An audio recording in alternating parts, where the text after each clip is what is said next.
공감대와 우회기 한번 박수로 시작을 한번 해보도록 하겠습니다. 와, 벌써 우리 캡스타 여기 멤버분들과 만난 게 지금 이제 5번을 만났네요. 이제 다음 회기가 이제 마지막 공감대와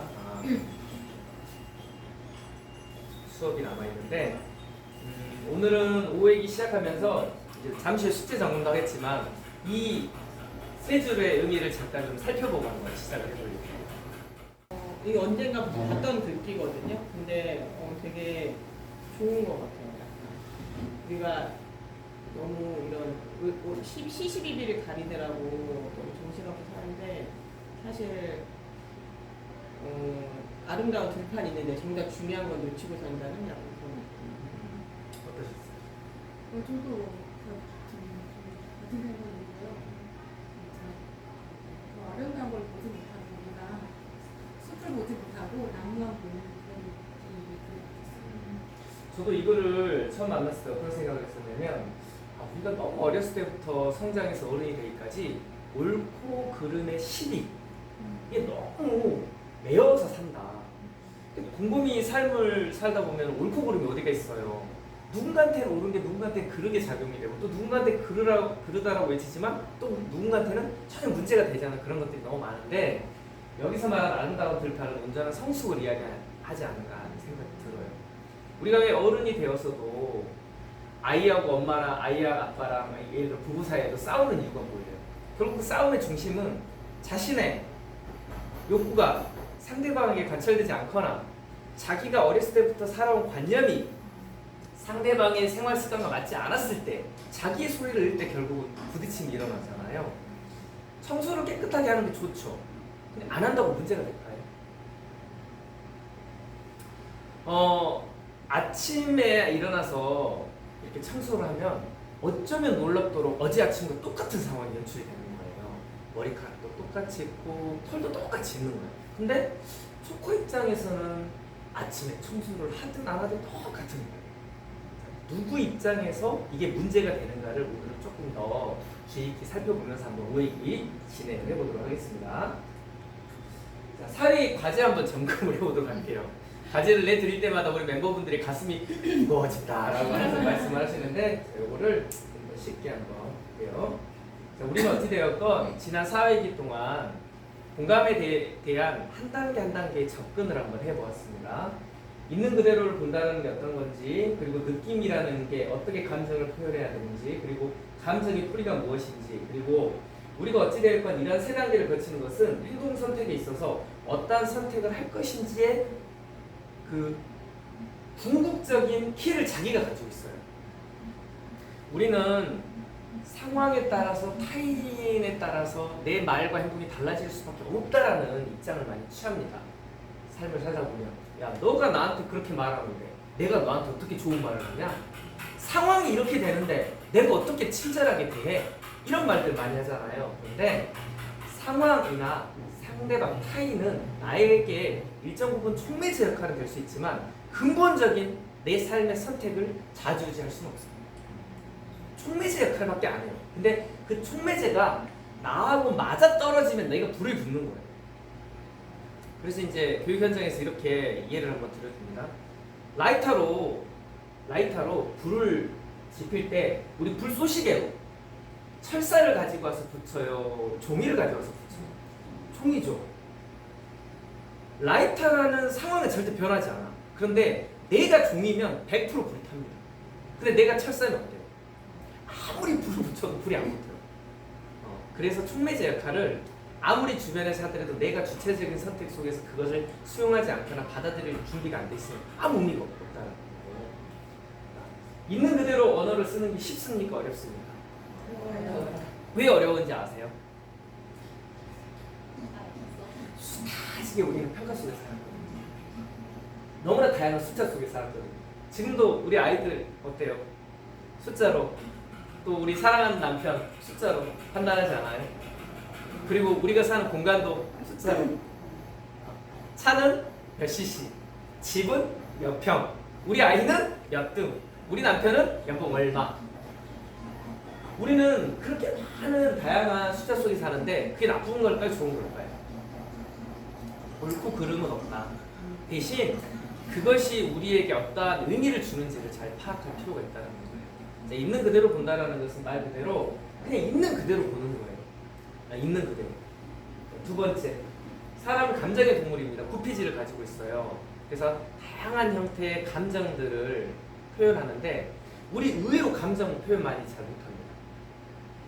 속상해, 불편해, 미워, 싫어 이런 표현보다는 꼴 보기 싫어 라는 결론을 내려버려요.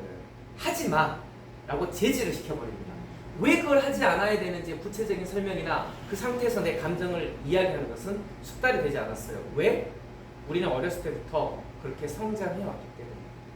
대체적으로 남자나 여자나 성인이 되었을 때 아빠가 쓰는 언어, 엄마가 쓰는 언어를 주로 많이 써요.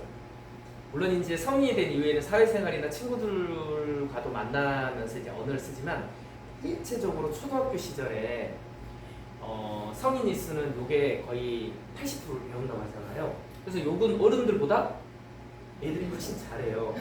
근데 아이들의 근본적인 대화의 모멘텀은 엄마가 하는 거죠. 엄마가 쓰는 언어가 너무 중요합니다. 아빠의 영향력을 예를 들어 한 30 정도로 볼 수 있을 것 같고요. 엄마는 70% 이상. 왜? 엄마하고 접점이 그렇게 많지 않아요. 자, 그리고 느낌을, 요 느낌에서는 우리가 이제 분노라는 것도 느낌이 하나잖아요. 화를 낸다라는 것은 지극히 정상적인 겁니다. 또 화를 내지 말아야지. 여기서 이제 화가 좀 났을 때 주로 좀 참는 스타일이죠. 나는 참는다 싶어. 화가 났을 때. 요즘 화를 잘. 그때 화를 내는 게 좋을까요? 내지 않는 게 좋을까요? 물어보는 분이 간혹 계세요. 근데 정말 뭐가 좋죠? 맞아요. 둘 다 도움이 안 될 때가 있는데 그런데 화라는 감정 자체도 옳고 그름의 시비를 가릴 필요 없어요. 화를 낼 때는 낼 필요가 있습니다. 근데 우리가 이제 요는 자 우리가 어렸을 때 이런 말 들어보셨죠? 너 혼나야 돼.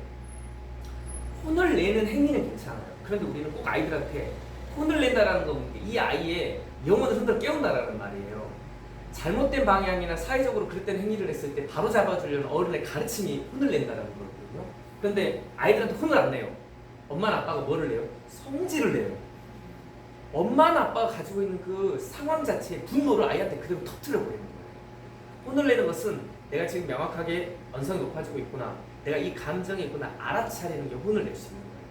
근데 성질을 부린다는 것은 자기도 자기가 어떤 감정이 있는지 알아차리지도 못하고 그냥 그 자체를 쏟아내는 거예요.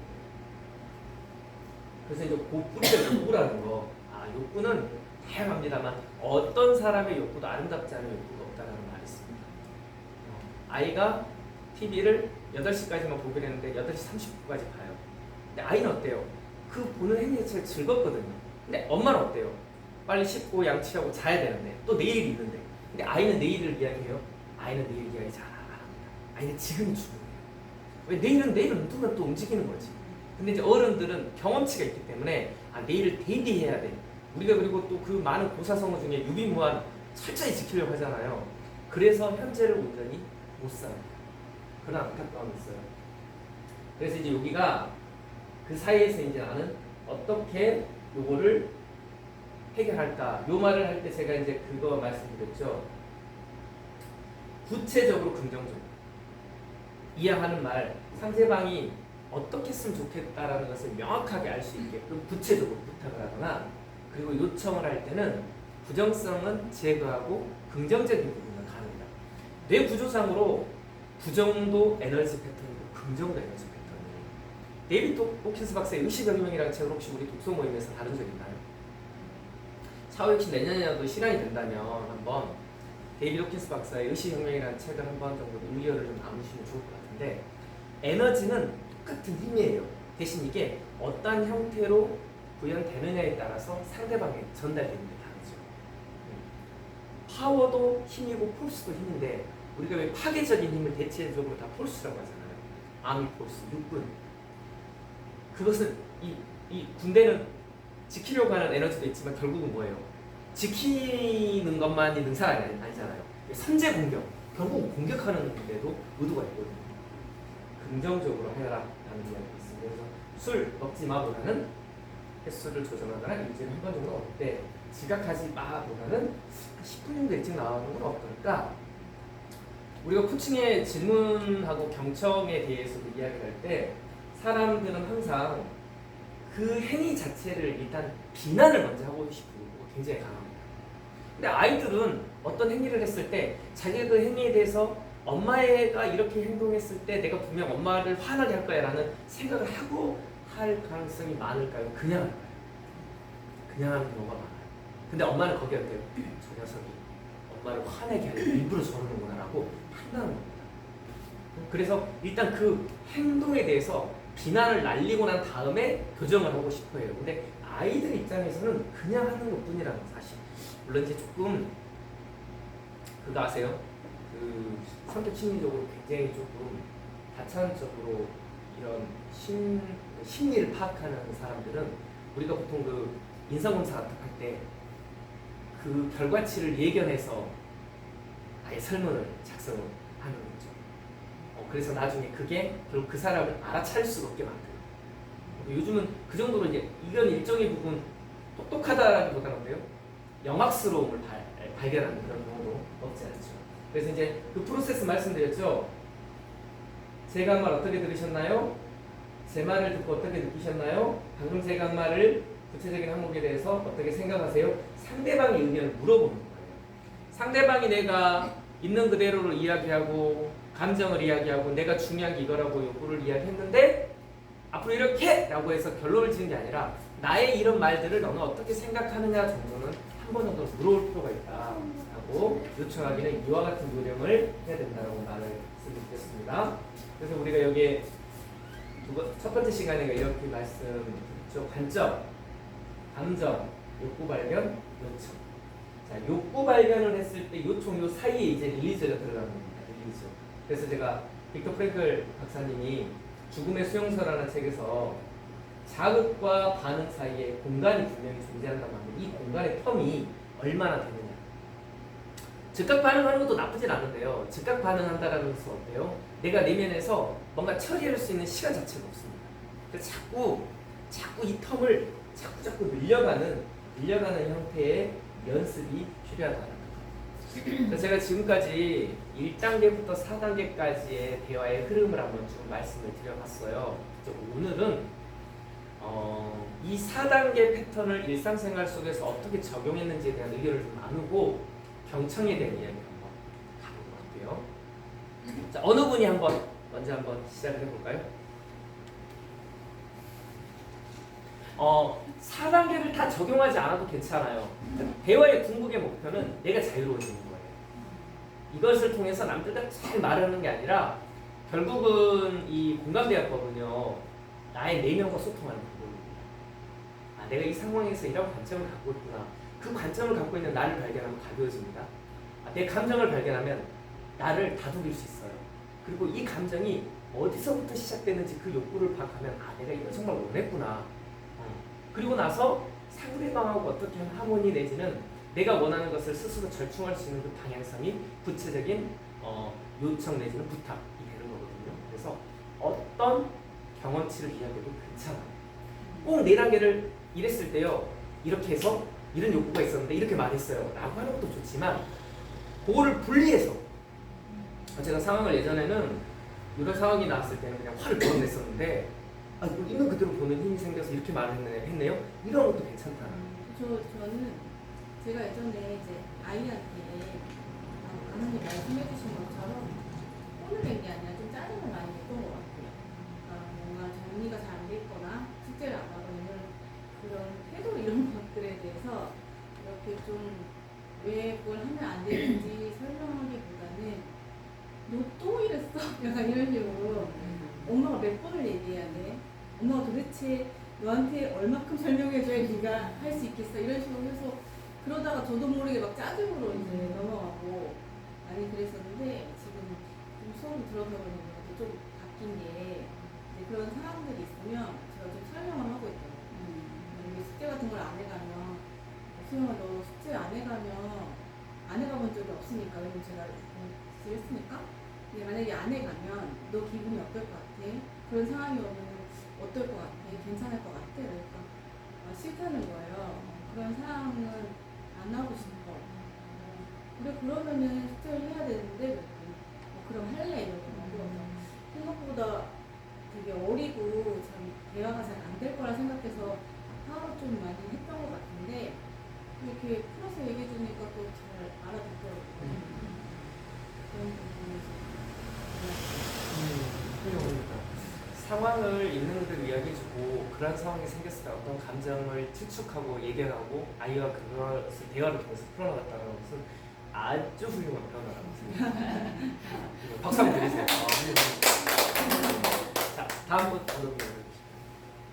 저도 얼마 전에 저는 봤거든요. 화장실에서 그 아이가 이제 자기 감정을 되게 많이 표현하는 애라서 제가 뭔가를 오해를 했나 본데 제가 본 상황은 나이가 하면 안 되는데 안 되는 행동을 해서 나이가 너 왜 그렇게 했는데 그렇게 하면 안 되지 하고 다그쳤거든요. 근데 나이 나름대로 이게 이유가 있었던 거예요. 그래서 다그치는 거 말고 이제 있는 그대로 언어해서 나이야 엄마가 그렇게 하려면 좀 걱정되고 화가 나.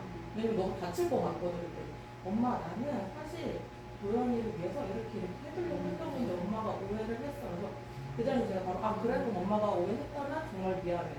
엄마가 사과를 할 텐데 나도 바로 엄마가 그렇게 말해주니까 내 마음이 조금 화가 이만큼 났던 게 화가 이만큼 풀어졌어라고 얘기를 하더라고요. 그러고 이제 있는 그대로 언어를 해주는 게 진짜 중요하구나 이 생각이 들어요. 놀랍네요. 머리 너무 엄마 나 너무 기분이 좋아 이렇게 얘기하니까 되게 엄마가 그렇게 말씀을 하신 것도 대단하지만 아이가 엄마가 그렇게 했던 이야기를 통해서 자기의 감정 상태를 드러내 주는 것도 굉장히 건강한 정서를 갖고 있는 거예요. 놀랍습니다. 또 다른 거. 엄마가 진짜 잘해야 되고 엄마 중요하죠, 엄마 중요. 저희 집 요즘에 가장 큰 문제가 그 둘째 게임 문제인데 다른 문제가 아니라 영어 뭐 한다고 태블릿을 같이 와가지고 그 태블릿에다 게임을 깔아놓는데 사양이 너무 안 좋은 거예요. 게임을 하다가 자꾸 버그가 걸리니까 얘가 자꾸 짜증을 내는데 한 번 욕하는 걸 들었어요. 막 당해서. 근데 이제 유튜브에 그런 게 되게 많이 나오잖아요. 그래서 내가 이제 그거 보면서 그런 인식을 줬어. 유튜브를 보긴 보는데 너네가 여기서 나쁜 영향을 받으면 이제 못 볼 거라는 그런 뉘앙스를 줬거든요. 눈치를 살짝 봤는데 내가 깜짝 놀란 거예요. 누나 나와봐. 그래가지고 얘기를 하는데 맨날 이제 버그가 날 때마다 저한테 쫓아와가지고 엄마 이거 안 걸려 뭐해 뭐 그러면서 사실 좀 짜증이 나죠. 그럼 어떻게 하고 나보고 엄마 몰라? 막 맨날 이런 식으로 했었거든요. 근데 이제 이거를 좀 딱 생각하고서 그래 일단 인정해주고 한 알만하다. 엄마도 좀 짜증 났을 것 같아. 그러면 어떻게 할까? 방법이 없는데 엄마는 이들이가 게임을 하기 위해서 핸드폰을 사려야 된다고 생각하지 않아. 지금 당장 기기를 바꿔줄 수는 없어. 그럼 어때? 엄마 핸드폰을 깔고 그 게임할 때만 엄마 걸로 할래? 그랬더니 싫대. 엄마는 작아서. 하기는 크잖아요. 근데 그 다음부터는 화내는 게 좀 강도가 좋았어요. 막 이랬다가 이제는 또안 눌려 막 이런 식으로. 근데 이게 저는 좋은 변할까는 싶거든요. 아예 못 눌러본다가 그렇게 하면서 좀 잘했는지도 잘. 아까 우리 처음에 봤던 글 있잖아요. 옳고 그름, 잘했다 못했다는 존재잖아요. 그런데 엄마가 이제 그런 대화를 했던 것 중에 가장 큰 이유는 상황을 있는 그대로 이야기해 준 거잖아요. 지금 당장 바꿔줄 수가 없어. 그리고 대안까지도 했잖아요. 엄마 거에 깔면 살래? 아이한테 선택권을 준 거잖아요. 그러니까 아이는 이 상황을 이해했고 엄마가 이런 마음을 가지고 있다는 것도 파악했기 때문에 내가 단순히 문제가 생겼을 때 화내는 것 자체가 해결할 수 없다라는 일정 부분에까지 근접을 했다는 거예요. 우리가 모든 상황을 엄마가 슈퍼맨이 아닌 이상은 다 해결해 줄 수가 없어요. 그리고 아이가 원하는 만큼 다 해주고 싶은 마음이 있으시잖아요. 근데 왜 상황에 따라서 해주면 안 되는 경우도 있고 할 수 없는 경우도 있고 그것을 방금 말씀하셨던 것처럼 있는 그대로 이야기하면서 엄마가 해줄 수 있는 최선이나 대안이 이건데 어때? 라고 물어보는 것 자체가 아주 훌륭한 대화의 형태이다. 박수 한번 드리세요. 정말요. 하나 배워갑니다. 내가 해야 돼. 그리고 그 화를 내는 것을 우리가 너의 화내, 욕해. 근데 그것도 하나의 근데 예를 들어 우리가 어렸을 때부터 막 안 좋은 상황이야. 내 욕구가 이루어지지 않았어. 근데 우리가 누군가한테 엄마 아빠 이렇게 대화한다고 생각해. 아 행복해. 아 즐거워. 막 이렇게 아니 이렇게 대화를 한다고 생각해 보세요. 그러면 우리도 아마 그걸 보고 따라했을 거예요. 근데 우리는 안 됐을 때 어때요? 뚱자를 날리는 것을 당연하게 생각하는데 그게 그렇게 환경 속에서 배워졌기 때문에. 그래서 오면서도 그 이야기 잠깐 했었는데 김창옥 강사가 하는 말 중에 자신의 엄마와 아메리카 엄마를 비교하는 경우가 있어요. 근데 거기서 어떻게 이야기하냐면 물론 뭐 아메리카 엄마라고 다 그러겠어요. 그런데 괜찮아? 괜찮아라고 물어보고 이거 아무 문제 안 돼. 괜찮아. 너 사랑해. 이렇게 말하는데 한국 엄마는 뭐라고 이야기한다고요? 잘한다. 잘해. 잘하는 짓이다. 이제 이런 형태인 거예요. 근데 상황을 받아들일 때 우리가 그만큼 버퍼가 없어요. 근데 그거는 그럴 수밖에 없어요. 대한민국 이제 이것은 생활 습관 얘기를 해요. 대한민국의 근현대사를 엄마 아빠들이 살아오면서 있잖아요. 여유 있다? 풍요롭다? 없었어. 여유도 없었고 풍요도 없었잖아요. 그 세대가 지나서 이제 우리는 다음 세대로 가는데 여전히 그 뿌리는 존재합니다. 그래서 우리 엄마들이 이제 저는 이제 바른 책수다 엄마들이 물론 모든 사람들이 가지고 있을 만큼의 풍요로움은 없을지라도 굉장히 풍요롭거든요. 굉장히 풍요로워요. 그래서 빈곤, 없는 것에 집중하지 마시고 가지고 있는 것에 더 축복처럼 생각하면서 아이들이 하는 어떤 행위를 즉각 반응하기보다는 진짜 이 공간을 정말 넓게 해서 여유 있는 모습. 그렇게 해도 엄마가 화를 내는 게 아니라 그랬어? 야, 너 입장에서는 되게 당혹스럽겠다 라고 말해줄 수 있는 엄마가 된다면 정말 아이들한테는 큰 영향을 주지 않을까 하는 생각이 들어요. 근데 이게 한 번 해봐서 안 된다고 포기하지 마세요. 한 번에 안 돼요. 2번 하고 3번 하면 이게 조금씩 넓어지기 시작합니다. 우리 두 분은 어떤 선물 같은 경험이 있을까요? 저는 약간 올해는 입도 안 하고 그래서 그런지 스트레스가 별로 없어서 그런지 애하고 신랑이도 많이 안 하는 편이고 애가 지한이도 뭐 이렇게 하지 말라는데 막 고집을 피운다던가 뭐 숙제해야지 게임해야지 뭐 이거 할 거 있잖아 이런 거를 막 안 하는 끝까지 안 하는 스타일은 아니어서 또 저도 뭐 또 철두철미하게 몇 시까지 꼭 해야 돼 뭐 이런 스타일도 아니거든요. 이게 약간 여지를 많이 주는 언제까지만 하면 돼 이러면서 그런 편이라 좀 애랑 근데 저는 원래 말투같이 엄청 친절한 엄마 아니에요. 냈어 이런 엄마가 아니고 그렇다고 또 짜증을 많이 내는 아주 편도 아니고 이런 편이어서 그냥 애 자체도 그냥 제 일상 말투에 적응돼 있지 않을까. 근데 저는 반복적으로 말 안 들어서 좀 화나는 거는 뭐지? 약간 옷을 들어오면 막 그대로 다 벗어놓는 이렇게 해서 그거하고 화가 좀 났었는데 최대한 좀 이거 안 치우고 뭐해? 막 엄마 몇 번 말했어 이런 말을 좀 안 하고 그냥 이제한 또 이렇게 해놨네? 여기 어지럽네? 이렇게만 해도 일단 애가 알아서 치울게 뭐 이렇게 나오니까 크게 뭐 이렇게 화낼 일은 없어요. 약간 뭐 비난은 저는 이제 있는 그대로는 잘 못 표현하겠지만 비난은 좀 많이 안 하려고 하는 그런 게 조금 좋아진 모습? 이런 수업을 들으면서 비난의 언어는 좀 안 하고 아주 있는 그대로까지 잘 못 표현하는데 근데 그것도 좀 습관이 안 돼서 좀 웃기잖아요. 그래서 옷이 이렇게 어지러져 있네? 이렇게 말하는 거야. 이러니까 엄마가 지금 정신이 산란하게 잘하시던데요, 왜? 여기 좀 약간 오그네요. 맞아요. 관찰 언어는 굳이 입으로 표현하지 않아도 사고 속에서 이미 정리가 되는 거예요. 근데 우리가 그 관찰 언어를 걸러버리면 어떠냐면 바로 비판이 나와요. 너 지금 뭐 하는 짓이야? 근데 머릿속으로 아이가 또 이렇게 옷을 정리하지 않고 있구나. 근데 제가 몇 핵인가 이런 말씀 드렸잖아요. 아이들은 다 P 성향이 강할 수밖에 없어요. 어렸을 때부터 일단 J 성향이 강하면 이거 분명 문제 있다니까요. 아이들이 우리가 보통 J 성향은 어떻습니까? 후천적 교육적 요소로 만들어지는 거지. 누가 처음에 태어날 때부터 J 성향이 강해요. 근데 아이가 초등학생인데 너무 J 성향이 강해. 결벽증 보일 수 있어요. 그래서 오히려 아이들은 자유분방하고 어지럽뜨리는 게 당연한 거다. 그러니까 우리가 당연하다고 생각하는 것은 화가 안 나. 근데 당연하다고 생각하지 않으니까 화가 나는 거예요. 남편이 매일 11시까지 술 먹고 들어온다. 당연한 거다 생각하면 화 안 나. 근데 그게 당연하지 않다고 생각 어때요? 이걸 어떻게든 바로잡아야 되겠다. 그럴 때부터 이제 감정이 일어나는데 훌륭해요. 그리고 한 가지 더 말씀하신 것 중에 제 상태가 뭐 편안해서 그런지 별로 화가 안 났어요. 이게 중요한 거예요. 제가 말씀드렸잖아요. 촉매질 역할밖에 되지 않는다. 주변 환경이나 사람은. 내 상태가 편하잖아요. 진짜 못 편하거든요.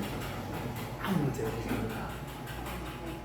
저는 워낙 다들 이제 애들 얘기를 해서 그냥 남편 얘기 좀 회복탈락 터뜨리지 마시고. 저는 이제 아는 동생이 이제 그 아로마 강의를 하는데 저는 수업을 들으러 온 거예요. 근데 그게 원래는 그러니까 4회 동안 해서 2시간씩 총 8시간 해야 되는데 이제 물론 서로 시간이 없으니까 이제 그 친구가 이제 저희 동네에 온 거예요. 그래서 예상한 2시간에서 3시간 정도 되게 짧게 어차피 강의를 했던 친구니까 금방 알아들을까 생각하고 이제 커피숍에서 만나서 이제 리나랑 아빠를 이제 남편을 놔두고 나갔어요. 열심히 강의하고 있는데 이제 이 동생이 그러니까 수업 보는 분이 언니 뭐 민지도 부를까? 그러니까 여기 안산에 사는 동생이 한 명 있어요. 생각이 전혀 없었던 거죠. 이제 그 친구가 올 거라는 거. 나는 이제 수업하고 내일 우리 집 내려가서 밥 먹고 이제 헤어지는 걸로 해야지. 저도 저렇게 예상을 했었는데 갑자기 또 다른 동생이 한 명 더 온다 그래서 근데 이제 얘도 뭐 올지 않을지 모르겠는데 이제 이렇게 얘기하면서 오라고는 했어라고 얘기해서 일단은 그냥 수업을 신청하고 있는데 제가 거의 수업이 끝나고 이쯤에 이제 동생이 자기 아들이 데리고 이렇게 온 거예요. 이제 너무 오랜만에 가서 이제 얘기가 막혀서 점점 이제 시간이 5시 넘어가고 이제 식사 시간이 다 돼가는 거예요. 그래서 남편도 전화를 했어요. 그래서 민지가 갑자기 가서 이제 이런 상황을 이제 수업을 다 정리했는데 이렇게 됐다. 그랬더니 이제 남편이 이제 전화기에 배우자한테 아니 애 엄마랑 갑자기 얘기하면 어떡해. 그 말을 하는데 순간 이제 저도 좀 당황스러웠죠. 그래서 약간 동생들과 표정 관리 좀 안 되는 거예요. 그러니까 일단 애 엄마라는 단어에 내가 한번 이제 열이 받고 선생님 뭐지 이게 익숙해져지나 이제 이런 생각이 이제 좀 그래서 알겠어 하고 이제 끊고 근데 저도 이제 그런 불편한 마음이 동생들하고 있고 싶지도 않고 이제 신경도 쓰이는 거예요. 그래서 문자를 했죠. 좀 이렇게 미안하게 됐다. 근데 이제 먼저 한 상황 때문에 머리 정리하고 가겠다 이렇게 했는데 이제 남편도 뭐가 이제 그리고 이제 옆에 동생들이 이제 통화하는 거 들었잖아요. 뭐 한 동생은 남자들이 그렇더라. 이제 이렇게 저를 공감해 주는 거죠. 또 이제 한 동생은 지금 뭐 이 언니 뭐 안 좋은 일이 있는 거나 지금 순간 다른 데 아마 화가 나서 그런 거 같은데 라고 이제 그러니까 언니한테 그런 건 아닐 거야 라는 거 이제 계속 동생들이 얘기를 하는 거예요. 그래서 그런 상황도 좀 그렇고 해서 이제 예전 같았으면 이제 그런 불편한 말을 듣거나 제가 이렇게 했으면 여기 집중을 못했을 것 같아요. 그런다고 집에 가서도 이게 막 좋게 해결이 안 되더라도 일단은 여기도 저기도 웃지 못하는 그런 상태였을 텐데 그래 일단 나는 이제 내가 오늘 여기 있으니까 동생들하고 어떻게 얘기 잘하고 잘 지내다가 거기 가서 해결하자 약간 이제 이런 느낌이거든요. 그러니까 어떻게 보면 아이들은 지금에 되게 머물러 있는데 저는 지금에 머물러는 게 되게 힘든 사람이거든요. 특히 무슨 안 좋은 상황이 생기면 빨리 그걸 해결해야 돼. 좋게 빨리 뭔가 수습을 해야 돼. 이런 생각이 되게 크거든요. 근데 제 남편도 이제 깜빡 잠이 들었는데 이제 자기도 전화를 갑자기 받으니까 이제 잠이 갑자기 확 깬 것도 있고 이제 아직 잠이 막 사람이 덜 깬 상태로 아까 몽롱한 상태로 그래서 그렇게 했어. 미안해서 진짜 편하게 시간 갖고 와. 이제 이런 얘기를 하는 거예요. 그래서 조금 시간이 좀 필요했구나 생각도 들었고 그러다가 이제 저도 집에 갔는데 또 이제 아무렇지 않게 잘 했어요. 그러니까 저는 계속 거기서 동생들하고 불편해 있었으면 집에 와서 또 아까 더 만나는 했을 수도 있는데 일단 거기서 그냥 정리를 해서 잘 했고 그러다가 한 2주 뒤에였나 이제 저녁부터 막 하고 있고 그 일을 그냥 그렇게 끝났어요. 끝나고 저녁을 이렇게 하고 있는데 남편이 이제 여기 집 근처에 이제 스크린 거기서 이제 운동을 하거든요. 리나가 계속 배고프더래요. 그래서 저는 이제 아빠랑 같이 먹었으면 좋겠는데 이제 리나가 못 찾는 것 같아서 이제 언제 올 거야 해서 전화를 한 거죠. 그러니까 지금 이제 30분 안에 끝나라고 이제 리나한테도 그래 그러면 리나 먼저 챙겨줄게 하고 이제 있다가 30분 뒤에 남편이 전화가 때리고 오는 거야. 나 여기 형들이랑 밥 먹고 갈게 이제 이러는 거예요. 순간 저도 그러면 이제 뭐 말씀 해야겠다 뭐하는 짓이라는 말 할 수도 있는데 똑같은 사람이 되면 안 되겠구나. 그리고 그냥 그 상황을 조금 그냥 존중해주고 싶다는 생각이 들었어요. 그냥 그래 이제 왜냐면 거기서 우리가 뭐 화를 내거나 빨리 와라고 해서 그 사람이 같다고 한들 서로한테 뭐가 더 좋을까라는 생각이 들어요. 그리고 그런 감정 상하고 기분 나쁜 상황에서 오히려 좀 저는 빨리 벗어나거든요.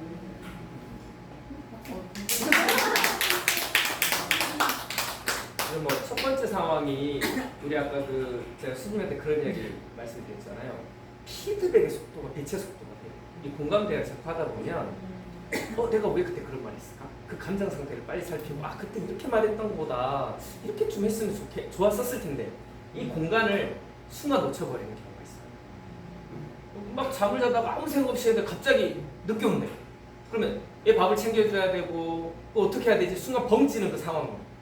그러니까 나도 모르게 원래 했던 아무 생각 없이 툭 튀어나와 버리는 거예요. 그래서 이게 어렵습니다. 어렵습니다. 정말 진짜 어려워요. 그래서 이 공간 확보를 끊임없이 연습하지 않으면 안 된다. 그리고 우리 이제 상황이 변화됐을 때 그러니까 하나의 답을 내려놓으면 문제가 생길 수밖에 없어요. 이럴 수도 있고 저럴 수도 있어라는 여지를 열어놓으면 상관없잖아요. 아이가 이런 행동을 할 수도 있고 이런 행동을 할 수도 있어라고 생각한 엄마가 여유가 있는데 이렇게 해야 돼 아니 이렇게 해야만 해라고 단정을 지면 어때요? 100% 문제가 생길 가능성이 크죠. 굉장히 좋은 지적을 또 해주시네요. 끊임없는 공부의 여정은 멈추지 않는다. 이렇게 가지고 이제 그 각자가 가지고 있는 순서 이 5가지 순서 중에 어느 하나에 머물러도 괜찮습니다. 감자 우리 고구마 줄기처럼 이렇게 하나를 끌어당기면 얘네들이 이렇게 서로 따로잖아요.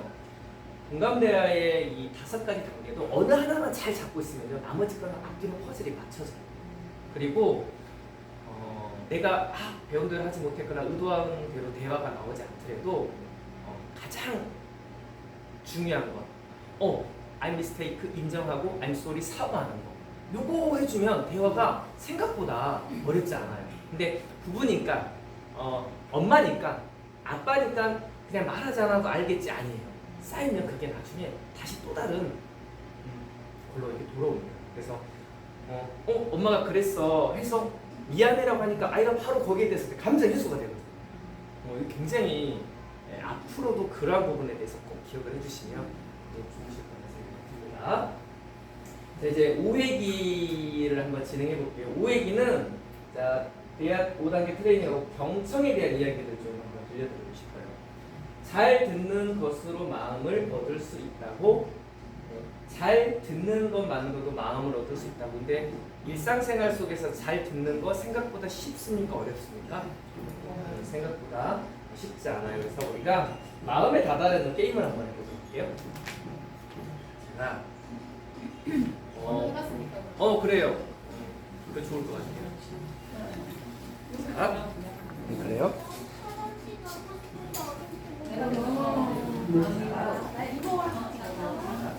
앞뒤로 하면 좋겠다. 두 분이 다시 자, 그리고 두 분 중에 한 분이 먼저 시작을 하겠습니다. 자, 볼펜 한 분만 있으면 돼요. 자, 하나로 해가지고 어떻게 하시냐면 이렇게 볼펜을 펴서 이렇게 딱 이렇게 잡습니다. 잡아요. 자, 그리고 어디에서 시작하냐면 자, 화살표가 거기는 없지만 여기 요 지점 바깥쪽 자, 미로 찾기예요. 거기 센터에 거기다 두시면 돼요. 자, 이제 지금부터 볼펜을 잡으신 두 분은 눈을 감으세요. 눈을 감으시고 두 분은 손을 대지 마시고 말씀으로만 또박또박하게 큰 말씀으로만 이분을 하트 안에 별에 도달시키는데 이건 어떻게 할 거냐면 온전히 한 분이 다 하는 게 아니라 자, 한 바퀴를 돌면은 요 지점에서 선수 교체를 할 거예요. 그럼 똑같이 교대에서 해주면 됩니다. 자, 요령이 있어요. 출발할 때 양쪽 선에 절대 부딪히지 않게 가운데로 이렇게 미로를 따라서 가서 중간 지점에 딱 오면은 선수 교체. 그 다음에 다시 해가지고 정확하게 하트 안으로 들어가서 별을 만나는 것까지 한번 해보도록 하겠습니다. 두 개 조니까 두 개 팀이 누가 더 빠르게 하는지 한번 해보도록 할게요. 자, 눈 감으시고 준비.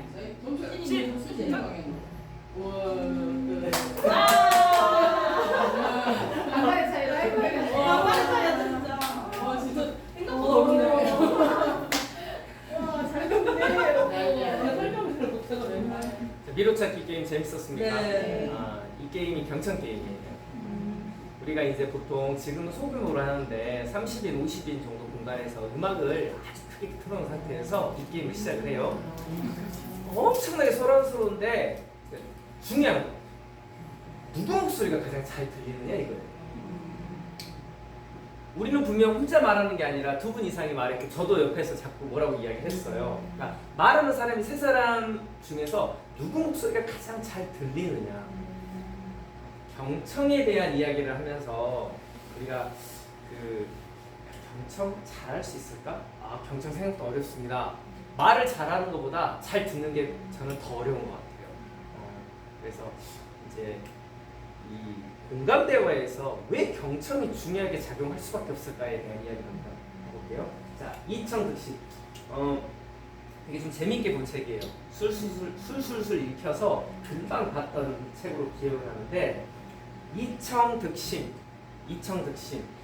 잘 들어주는 것만으로도 상대방의 마음을 얻을 수 있다라는 그런 말인데 우리가 보통 경청이란 말은 이렇게 기울여서 이렇게 듣는 것을 의미한다고 합니다. 평상시 주변에 경청을 잘하는 사람이 있잖아요. 그 사람은 되게 많으냐. 심리학 쪽의 상담이나 정신과 의사 선생님들이 가장 많이 하는 게 뭐예요? 경청입니다. 경청. 그래서 아니 말은 내가 다 하고 왜 의사 선생님이 돈을 받아가나 이렇게 말하잖아요. 그런데 듣기만 하나요? 아니잖아요. 잘 들어주고 이 사람이 어떤 부분을 문제시 삼고 있는지를 어때요? 콕 집어서 질문을 해주잖아요. 그게 결국은 놀라운 기술입니다. 기술. 송나라 시대 때 이 장자라는 분께서는 진정한 경청 공감이란 마음을 비우고 혼신을 다해 상대의 말을 들어주는 것이다 라고 설파를 하셨는데 자, 마음을 비운다는 게 뭐예요? 마음에서 가지고 있는 다양한 관점, 비판을 내려놓고 그냥 있는 그대로를 들어준다라는 것을 의미하지 않을까 하는 생각이 듭니다. 자, 경청이 어떤 건지 한번 우리 꼬마 친구를 통해서 한번 잠깐 들어보도록 할게요. 시작!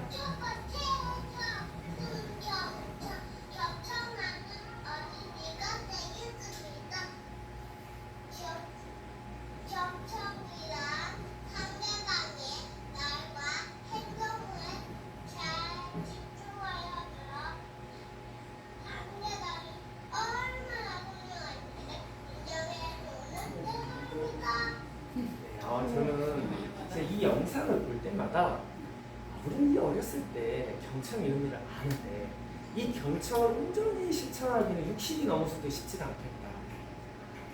상대방의 말과 행동을 집중하여 잘 들어주고 너가 지금 하는 말이나 행동이 얼마나 소중한지를 있는 그대로 인정해주는 태도라는 게 경청이라는 거예요. 진짜 놀랍죠. 근데 우리가 왜 경청이 잘 되지 않은지 이유가 있습니다. 왜 상대방의 말에 집중하지 못하고 경청을 하지 못하는지 이유가 있어요. 그것은 나의 심리적 내재 중에 저 사람이 저 말을 끝나면 나는 이 말을 해줘야 되겠다라는 이미 앞서가 있는 태도 때문에 경청이 어렵다고 해요. 경청 체크리스트 중에 한 몇 가지만 한번 체크를 해볼게요. 일단 대화할 때 상대방보다 말이 많은 편이다. 대화 점유율이 높다라는 것은 경청이 적다라고 할 수밖에 없어요. 제가 이제 저도 강의를 다니다 보면은 교육생분들하고는 뭐 이렇게 많은 대화를 나눌 틈이 없는데 교육 담당하시는 분들이랑은 의외로 대화를 틈이 많아요. 그런데 이제 아직도 기억나는 게 어떤 담당자분은 같이 만나서 밥을 먹잖아요.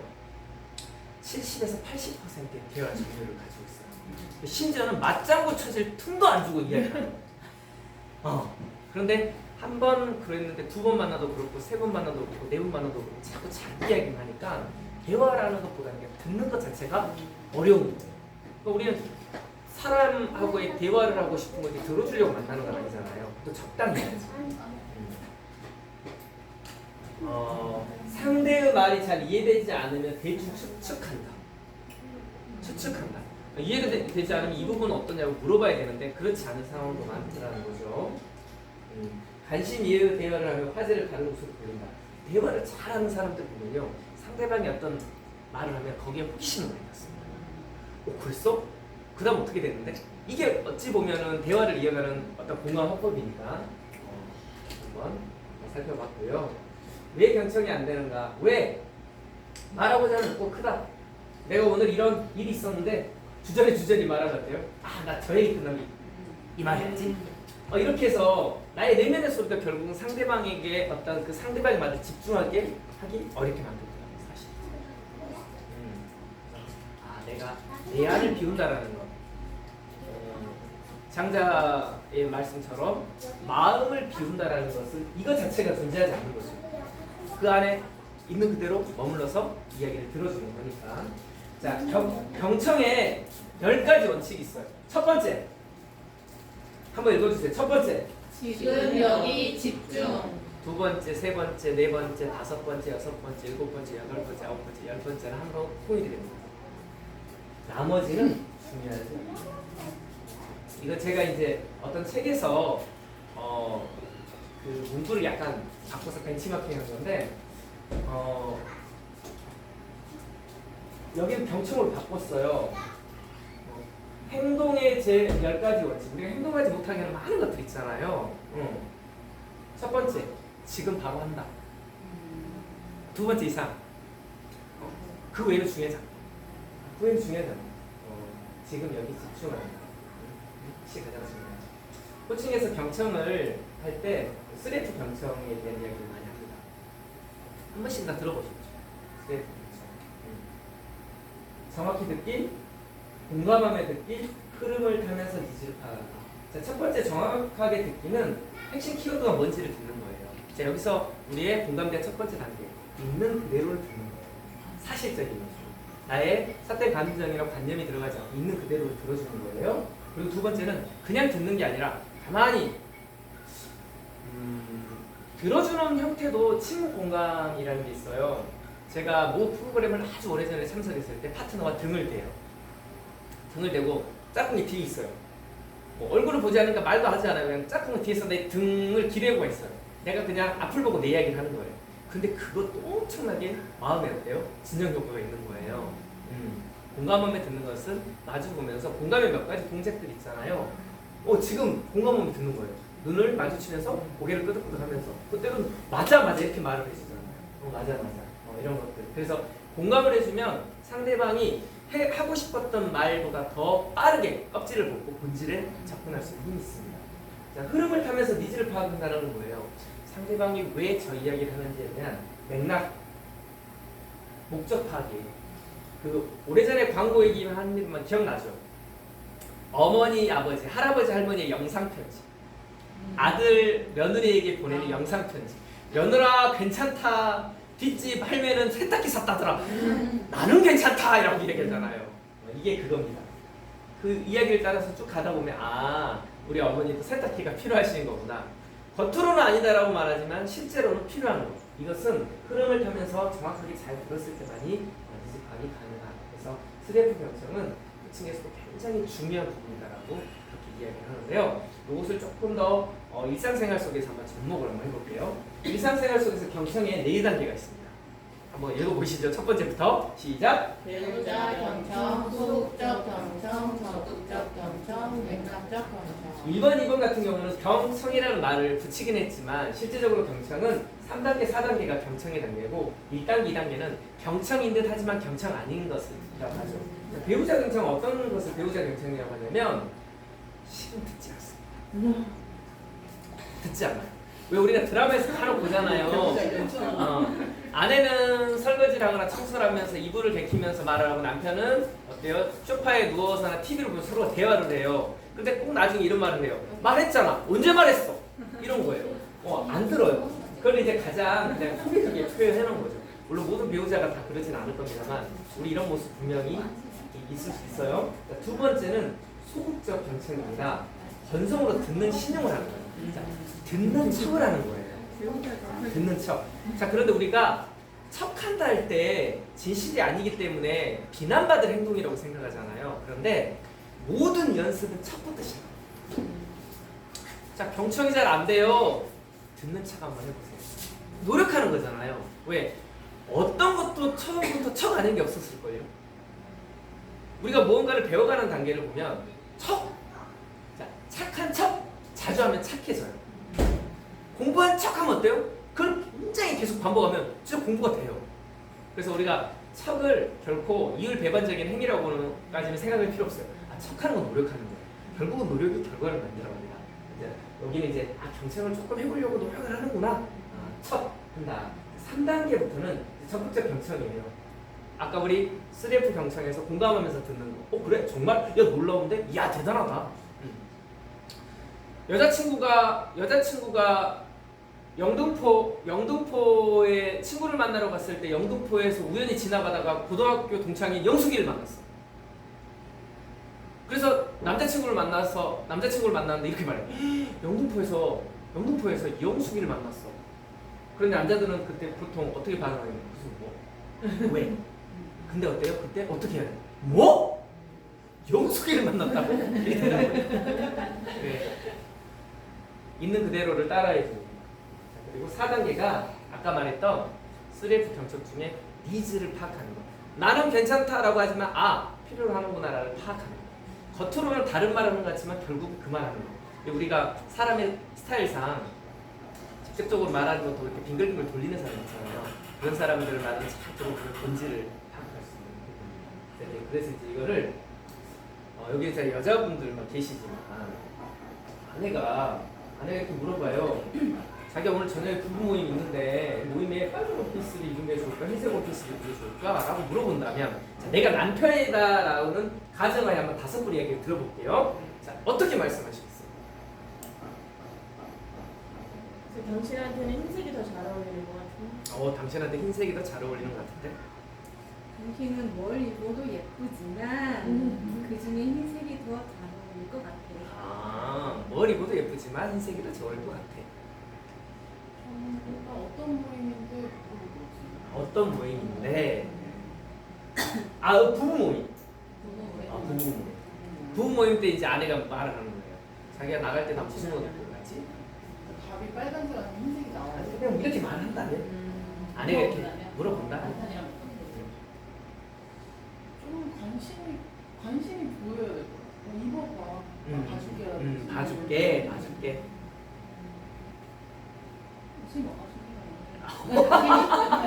당신 자체가 이쁘다. 옷이 뭐가 중요해. 당신 자체가 예쁜데.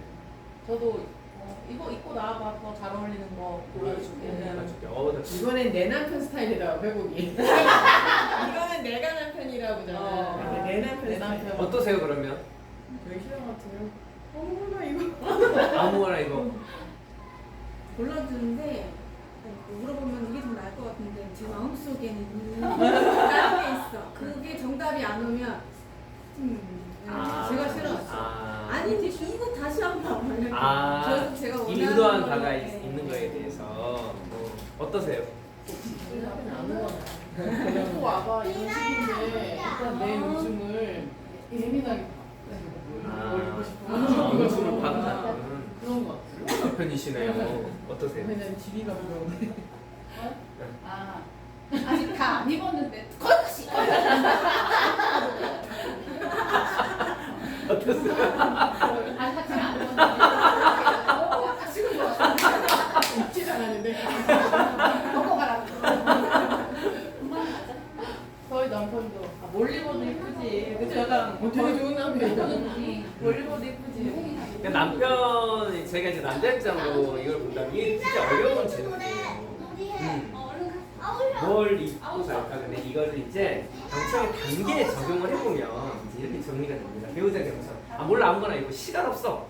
그게 중요하지 않다라는 거예요. 빨리 입어 얼른 나가 가자. 이제 속적 경청 이런 거예요. 둘 다 좋은 것 같은데 이 정도 수준이에요.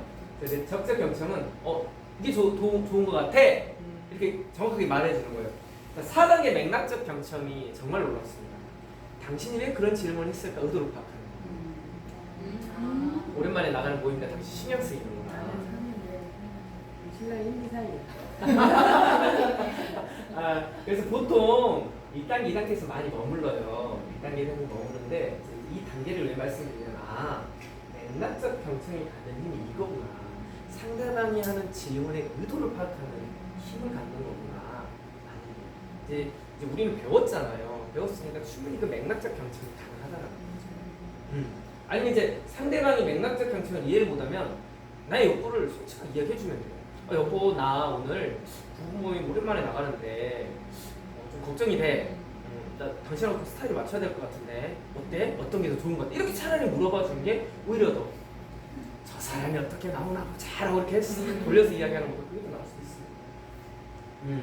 그래서 이제 내가 보기엔 흰색 원피스가 당신한테 더 잘 어울릴 것 같다라고 이야기해 주는 거죠. 이거는 그냥 하나의 흐름에서 샘플이에요. 이제 강사님 그대로 안 돼요. 제가 항상 하는 말. 자, 운전면허 시험 볼 때 왜 코스를 연습을 해요?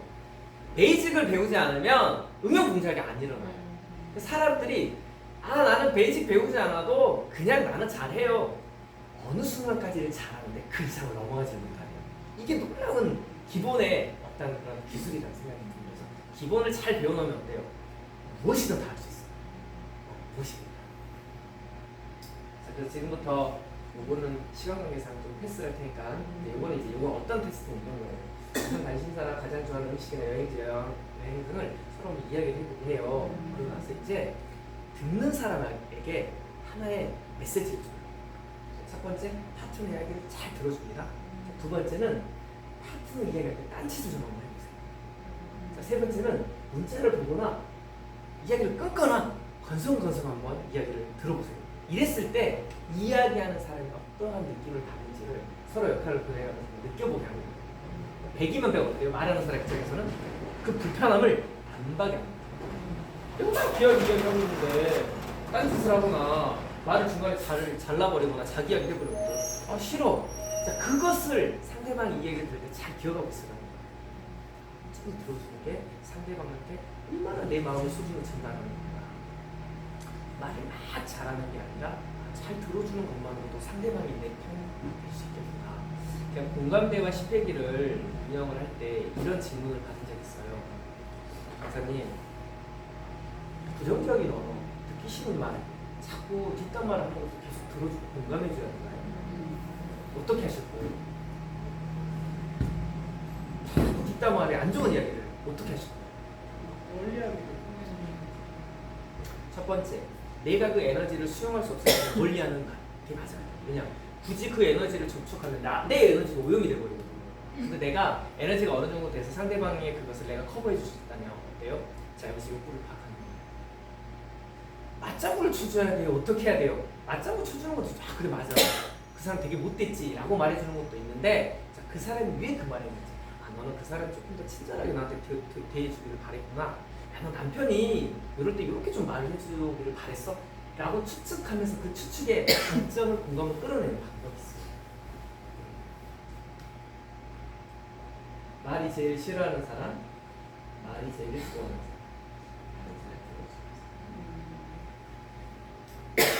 옳은 말 해주는 사람보다 이해해주는 사람이 좋다. 존경받는 리더, 훌륭한 교사, 따르고 싶은 부모의 공통점은 경청과 공감입니다.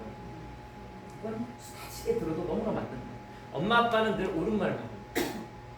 공부 열심히 해라, 방 청소해라, 옷 정리 좀 잘해라, 선생님한테 예의 바르게 대해라, 인사해라. 근데 왜 아이들이 그것을 잔소리로 알아듣는가? 엄마 입장에서 또 부모 입장에서 한 번 정도는 구분해주면 좋을 것 같고요. 자, 이제 오늘까지 해서 공감대와 오해기차, 경청에 대한 이야기로 정리를 한번 했습니다.